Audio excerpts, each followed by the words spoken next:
मैं सुमित शर्मा आप सभी लोगों का अपने चैनल लॉ नॉलेज में स्वागत करता हूं। आज हम लोग मूल अधिकार पढ़ेंगे जो कि प्रीलिम्स स्पेशल से लिया गया है। फंडामेंटल राइट्स या मूल अधिकार ये अमेरिका के या यूएसए के संविधान से लिया गया है। मूल अधिकार का प्रावधान हमारे भारतीय संविधान में अनुच्छेद 12 से लेकर 35 तक में किया गया है, जो कि उसके भाग 3 में दिया गया है। पहला प्रश्न,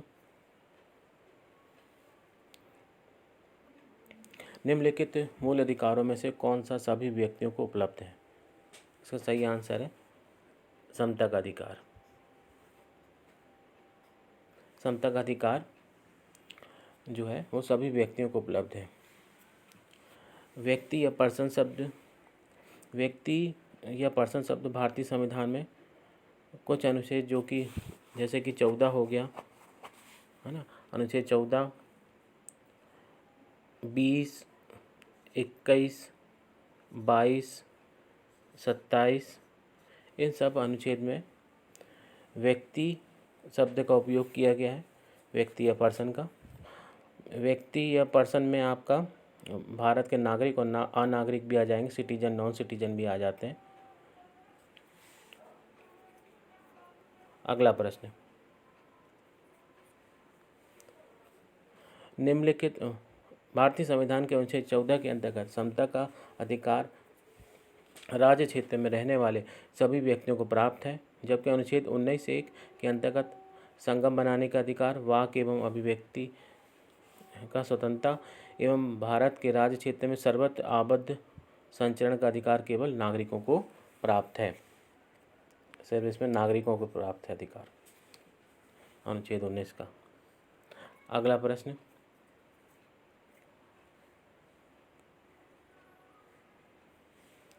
भारत के संविधान में विधि का शासन निहित है। Rule of law, professor dicey. तो अनुच्छेद 13 में तो अल्पीकरण करने वालों के संबंध में प्रावधान है। अनुच्छेद 19 में वाक एवं अभिव्यक्ति की स्वतंत्रता के बारे में। अनुच्छेद 25 में धर्म के संबंध में है। अनुच्छेद, इसका सही आंसर होगा अनुच्छेद 14। अनुच्छेद 14 में बी आंसर सही है। संविधान के भाग 3 में मूल अधिकारों के अंतर्गत अनुच्छेद 14 में विधि का शासन या रूल ऑफ लॉ या विधि के समक्ष समानता का उल्लेख है। विधि का शासन शब्दावली ब्रिटिश संविधान से प्रोफेसर डाइसी की देन है। अनुच्छेद 14 के अनुसार भारत के राज्य क्षेत्र में किसी व्यक्ति को विधि के समक्ष समानता और विधियों के समान संरक्षण से वंचित नहीं करेगा।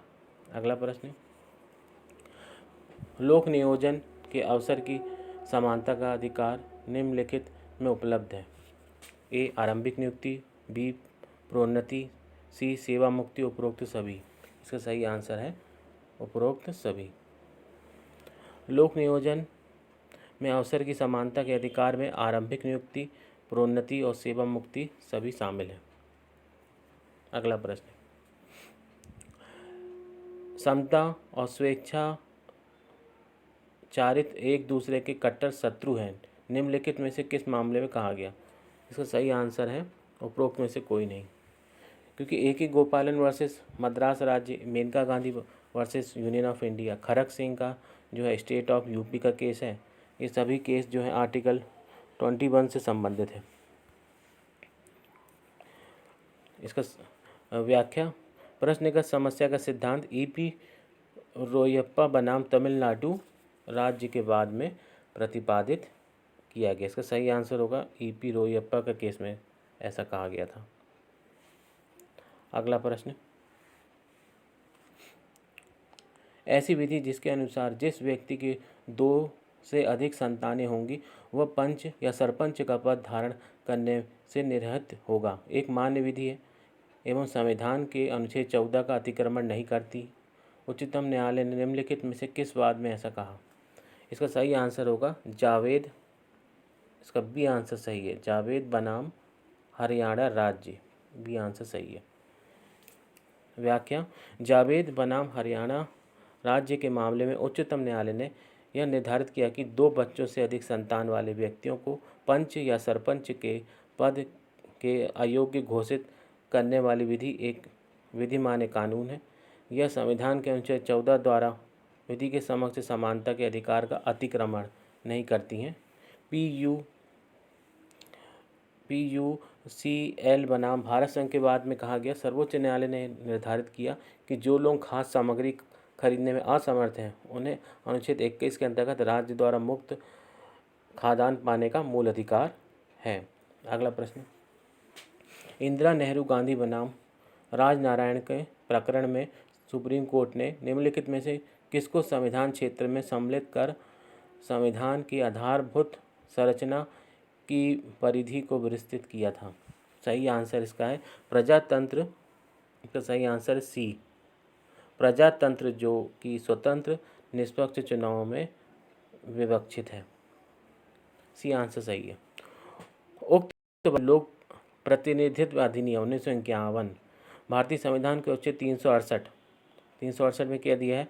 कॉन्स्टिट्यूशनल अमेंडमेंट, संविधान संशोधन, और अनुच्छेद 329 खा की परीक्षा में की गई इस वाद में विधि के शासन को प्रजातंत्र का आधार मानते हुए प्रजातंत्र को आधारभूत संरचना घोषित किया गया। अगला प्रश्न, एक कंपनी निम्नलिखित अनुच्छेद के द्वारा प्रदत्त मूल अधिकार का दावा कर सकती है। सही आंसर है इसका अनुच्छेद 14। ये आंसर सही है, क्योंकि अनुच्छेद 14 में ही भारतीय संविधान के अनुच्छेद 14 द्वारा प्रदत्त समता का अधिकार फंडामेंटल राइट्स है, ये भी कंपनी को प्राप्त है। एक केस भी था इसमें, चिरंजीत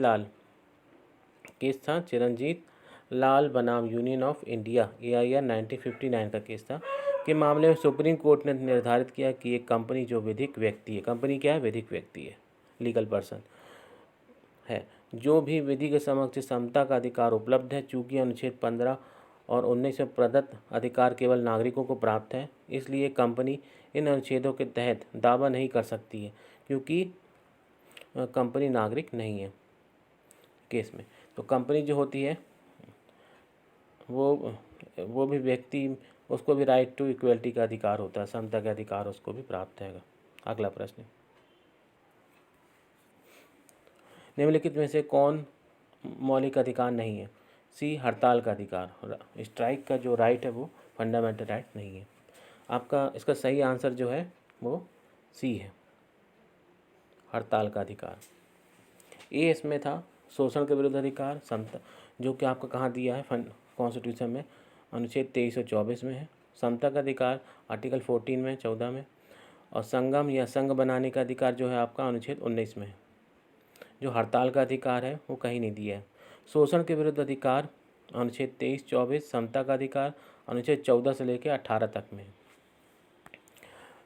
तथा संगम या संघ बनाने का अधिकार अनुच्छेद 19(1) में मूल अधिकार है, जबकि हड़ताल करने का मूल अधिकार नहीं होता है।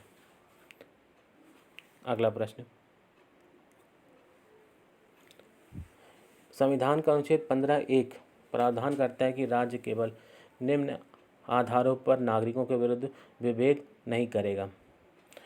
सही आंसर है धर्म, कोई भी धर्म, रिलीजन हो, मूल वंश, जाति या कास्ट, लिंग, जन्म स्थान अथवा इनमें से किसी भी आधार पर। सही आंसर इसका डी है।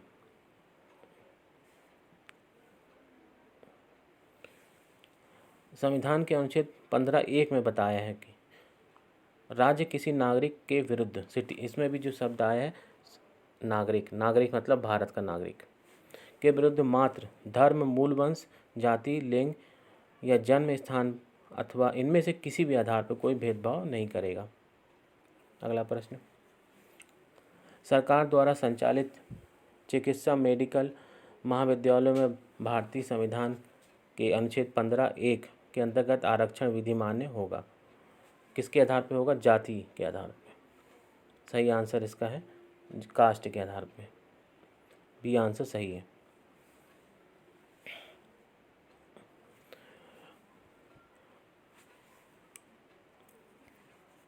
अगला प्रश्न, शिक्षण संस्थाओं में अनुसूचित जाति और अनुसूचित जनजाति के पक्ष में स्थानों का आरक्षण शासित है। अनुच्छेद 15(4) से। इसका सही आंसर है अनुच्छेद 15(4). ए आंसर सही है। प्रथम संविधान संशोधन अधिनियम 1951, पहली बार संशोधन अधिनियम जो आया था 1951 का था, द्वारा मूल अधिकारों के अनुच्छेद 15 में एक नया खंड जोड़ा गया 15(4). इस नए अनुच्छेद के द्वारा शिक्षण संस्थाओं में अनुसूचित जातियों और जनजातियों के लिए स्थानों का रिजर्वेशन का प्रोविज़न किया गया। अगला प्रश्न, उच्चतम न्यायालय ने निम्नलिखित में से कौन से निर्णय के बाद में संविधान का संशोधन करके सामाजिक एवं शैक्षणिक दृष्टि से पिछड़े वर्गों के लिए विशेष उपबंध किया गया? इसका सही आंसर जो है ये आंसर सही है, मद्रास राज्य बनाम चंपाकन दोराई राजन। उच्चतम न्यायालय द्वारा मद्रास राज्य बनाम चंपाकन दोराई राजन के केस में दिए गए निर्णय के बाद संविधान में के प्रथम संशोधन अधिनियम 1951 पारित किया। संविधान में अनुच्छेद 15 के बाद 15 के खंड 4 जोड़कर सामाजिक तथा शैक्षिक दृष्टि से पिछड़े वर्गों के लिए विशेष प्रावधान किया गया। सही उत्तर दीजिए। अनुच्छेद 15(1) निषिद्ध करता है कि राज्य किसी नागरिक या सिटीजन के साथ केवल निम्न आधार पर भेदभाव नहीं करेगा। इसका सही आंसर जो है डी आंसर सही है इसका। 15(1) में बताया कि धर्म, कोई भी धर्म हो, मूल वंश हो, जाति, लिंग, जन्म स्थान या इनमें से किसी भी आधार पर कोई भेदभाव नहीं करेगा। अगला प्रश्न, संविधान के कमजोर वर्गों के संरक्षण के लिए प्रावधान किए किस अनुच्छेद में है? इसका सही आंसर अनुच्छेद 15 में। भारतीय संविधान के अनुच्छेद 15 बी आंसर इसका सही है। अनुच्छेद 15। 14 में तो समता का अधिकार दिया है। 21 में प्राण एवं दैहिक स्वतंत्रता का अधिकार है। इसका सही आंसर जो होगा 15। भारतीय संविधान के अनुच्छेद 15 में कमजोर वर्गों के संरक्षण का प्रावधान है, जो अनुच्छेद 15 के खंड 3 में स्त्रियों और बच्चों के लिए विशेष उपबंध करता है। अनुच्छेद 15(4) में सामाजिक एवं शैक्षिक दृष्टि से पिछड़े वर्गों के लिए विशेष उपबंध परिलक्षित होता है। अगला प्रश्न, संविधान पिछड़ेपन की अवधारणा का प्रावधान करता है। सही आंसर है इसमें डी आंसर सही है इसका, सामाजिक एवं शैक्षिक पिछड़ेपन के आधार पर। व्याख्या, भारतीय संविधान सामाजिक एवं शैक्षिक पिछड़ेपन के आधार पर पिछड़ेपन की अवधारणा का प्रावधान करता है। यह अनुच्छेद 15(4) एवं 16(4) में दिया गया। अनुच्छेद 15(4) के अनुसार राज्य सामाजिक और शैक्षिक दृष्टि से पिछड़े वर्गों के लिए विशेष प्रावधान करेगा। यह धारा कब जोड़ी गई? लिखा हुआ जैसे यह धारा प्रथम संशोधन अधिनियम 1951 द्वारा जोड़ा गया। 16(4) में राज्य सामाजिक और शैक्षिक दृष्टि से पिछड़े वर्गों के लिए राज्याधीन नौकरियों में आरक्षण की व्यवस्था कर सकता है। अगला प्रश्न, उनी कृष्णन बनाम आंध्र प्रदेश राज्य का वाद किससे संबंधित है? तो इसका सही आंसर है शिक्षक के संबंध में केस था। ये फेमस केस था उनी कृष्णन का। उसके एक मोहनी जैन का भी केस था। उनी कृष्णन बनाम आंध्र प्रदेश राज्य का वाद शिक्षा या राइट टू एजुकेशन से संबंधित है ना। जो राइट टू एजुकेशन जो दिया है अनुच्छेद 21(a) में दिया है, 86 कॉन्स्टिट्यूशन अमेंडमेंट के द्वारा उसको जोड़ा गया है। अगला प्रश्न, भारतीय संविधान के अधीन केवल भारत के नागरिकों को ही यह अधिकार प्राप्त है, सिर्फ सिटीजन को ये राइट प्राप्त है। नागरिक या जो आपका सिटीजन भारत के नागरिक। सही आंसर है धर्म, कोष्ठक मूल वंश, जाति, लिंग या जन्म स्थान या इनमें से किसी के आधार पर कोई भेदभाव नहीं किया जाएगा। क्योंकि हमको मालूम है अनुच्छेद जो 14 है उसमें आपका ए में जो बताया विधि के समक्ष समता का अधिकार, वो अनुच्छेद 14 में दिया गया है। 21 में दिया आपका प्राण एवं दैहिक स्वतंत्रता का अधिकार और गिरफ्तारी और निरोध से संरक्षण दिया आपका। तो ये सब इसमें व्यक्ति शब्द का उपयोग किया गया है। तो इसका सही आंसर होगा बी। भारतीय संविधान के अनुच्छेद 15(1) के अनुसार राज्य किसी नागरिक के विरुद्ध धर्म, मूलवंश, जाति, लिंग, जन्म स्थान या इनमें से किसी आधार पर कोई भेदभाव नहीं करेगा, जबकि अन्य अधिकार भारत में रहने वाले व्यक्तियों को प्राप्त हैं। धन्यवाद।